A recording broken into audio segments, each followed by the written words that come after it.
राहत इंदौरी साहब का एक और उम्दा कलाम जो कि यकीनन आप सबकी समाअतों को महसूस करेगा। समाअत कीजिए। मुझे डुबो के बहुत शर्मसार रहती है, मुझे डुबो के बहुत शर्मसार रहती है, वो एक मौज जो दरिया के पार रहती है। मुझे खरीदने वालों कतार में आओ, मुझे खरीदने वालों कतार में आओ, वो चीज़ हूँ जो पसे इश्तिहार रहती है।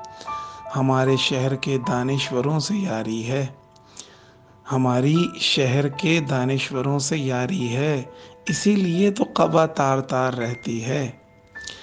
इसी से कर्ज चुकाए हैं मैंने सदियों के, ये ज़िंदगी जो हमेशा उधार रहती है।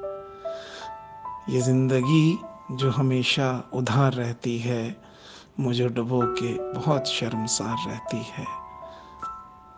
बहुत शुक्रिया।